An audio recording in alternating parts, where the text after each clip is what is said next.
All right, good morning, class. We are here today. We are on the Saturn, and what I wanted to demonstrate for you all is the strut replacement. So I have here is the left front strut. It's called a McPherson strut. It has a coil on the top, and it's the shock absorber on the bottom. They call it a strut.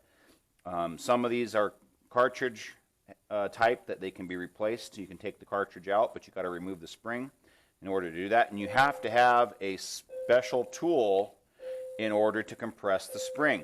There's a lot of cheap tools out there. You don't want to use a cheap one because that is under high pressure, and that comes apart. It'll, bang, it'll come apart, and people get hurt. So we need to know some safety on our struts first. Right here on the top of the strut tower, here is where it bolts on. And so we have a center nut right here. This center nut is not to be removed ever. Okay, the only time this nut ever gets removed is after it's been placed in the spring compressor, and that special tool allows you to make you safe so you can compress the spring and the spring doesn't come apart and start shooting stuff all over the place and hit you in the face and knock your teeth out. So do not, I repeat, do not take off the center nut. The nuts we do take off are the ones on the outside here. So we have 3 that go around. That's what holds it into the strut tower. And then we also have 2 bolts down here on the bottom that have a bolt and a nut on each side here. And so we're going to take, what I like to do is I like to take these bottom ones out first, and then I can get the top ones off, and it'll come out pretty easy that way. It's super simple. Let me get some tools set up, and we will get started. Okay, so I got some tools out. I got this raised up. I like to do the bottom bolts first, like I was saying here. It's just easier that way. This is a bolt and a nut together, so you're going to have to hold the back side of the bolt here. It is an 18 millimeter, and this is a 21 millimeter. Best way to do it is with an impact wrench on this one, just because they're really tight, and these have to be really tight when you put them back together. So just so you guys know, you're going to take those off. Don't lose the bolts or the nuts, and get that off of there.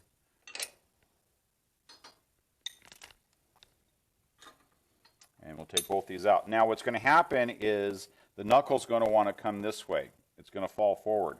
We have to be careful with that because what happens is this one doesn't have the axle in there at the moment because the engine's out. But if I have an axle in my engine right here, when this knuckle falls forward, it'll pull the axle apart. The CV axle will come apart.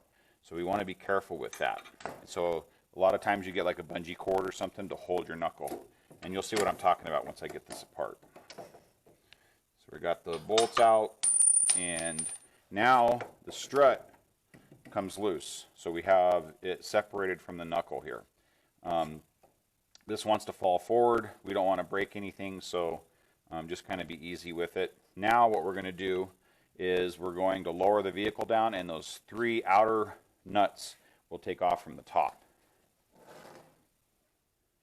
All right, now we're up here on the top. We got the vehicle lowered down. Here's our 3 bolts. Remember, we do not want to take the center bolt loose. That'll release all the spring pressure, and it can cause damage or injury. So do not remove that center bolt. So I got I think it's a 13 millimeter here. Yep, 13 millimeter. And all you do is you take these off. What I do, so listen carefully, is I will loosen one up and not take it all the way off. I just make it loose so I can take it off by hand. So this is going to come off to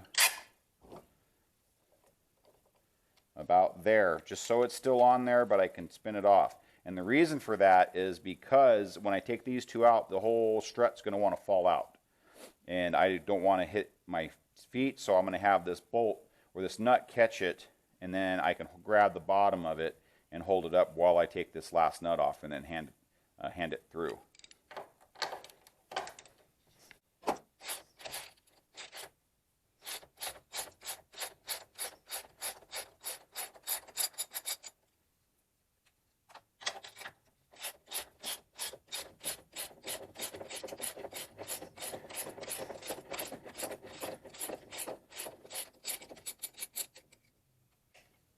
All right, so I got those two out. The last one's loose right here, and all I'm going to do is I'm going to grab it from underneath. I'm going to grab the spring right here with one hand, and then I'm going to lift up a little bit, and I'm going to take this last nut out right there to the side, and then this just drops out just like that. And I got to figure out how to get it out of there. And there's your strut right there. That's the strut. Now we won't go into it in our Diesel 1 class. We have to compress the spring together. It's just like a valve spring, like on a cylinder head, but it's a lot bigger. So we're going to compress that spring together, and then we can take this off while we're compressing the spring so it doesn't boing off and cause injury to anybody. We won't do that in our Diesel 1. My Diesel 2s, yes, you will do that compression. We will use the tool and we will replace these springs. Okay. So for the Diesel 1 class today, we are just going to reinstall it. So they do sell these as a unit, so you can buy the strut with the spring together, already together. So it's a lot easier that way. You don't have to buy that, expensive spring compressor tool. So you can just buy these together as a unit and replace them that way. A lot of people are doing that these days because they don't have the tool. All right, so basically we have to remember this is a strut tower, so this will actually turn. It's got a bearing in here that spins, okay? And we want to make sure that we put this in the right way. If you notice, it only goes in one way. It's a triangle, but it's more of a offset triangle. So each bolt has their own place to go into on the tower. So first thing you do is you put it in the tower first and kind of fit it through the bottom here. Get those bolts up through there, get a nut started, and then get the other one started as well. Pretty easy, straightforward job here. And then we'll tighten those down. On some of these, there is actually a slight adjustment to where you can move your strut tower for alignment. If it has that, you will need to get an alignment for sure, and they may have to charge you some serious money for doing the alignment if they have to adjust the tower up here. But you do need an alignment no matter what if you're replacing McPherson struts, because it does affect your alignment when you bolt everything back together.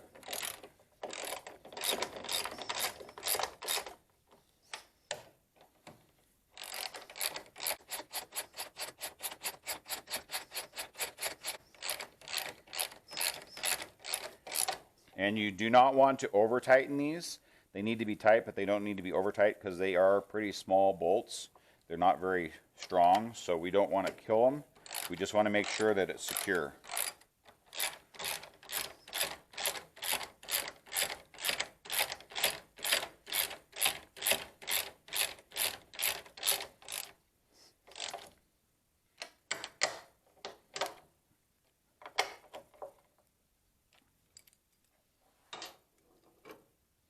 All right, and then we're going to lift it up and we're going to put the bottom bolts in here. Just a second. Okay, we got it lifted back up, and here is our knuckle. Here is our strut, and it'll move a little bit because of the spring and the way it's set in there, but we want to get this lined up. If it's not lined up, you can actually turn your strut a little bit because it's sitting on the bearing. So we'll turn that just a little bit and get these lined back up, and then the tricky part is to get these bolts right here in through, lined up in the hole. You have to kind of maneuver the knuckle up and down and in and out. And then once you get one through, the other one's pretty easy. Just kind of wiggle it through. And then we're going to put our washers on. The washers are important on this one. And then we're going to put our nuts on.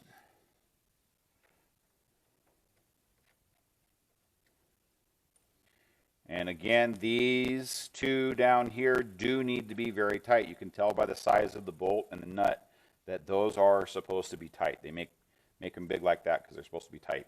And I'm just going to use the 18 millimeter wrench to hold the back side of the bolt. and the 21 millimeter impact socket. And we're going to fire it on there.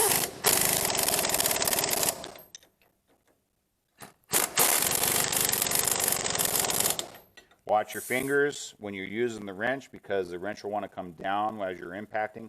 If your finger's underneath the wrench, it could get onto the rotor right here and it'll pinch it. And it's not very much fun, just so you know. Okay? And that's it. You just replaced a shock, or I mean a strut. And so that's pretty easy, pretty straightforward.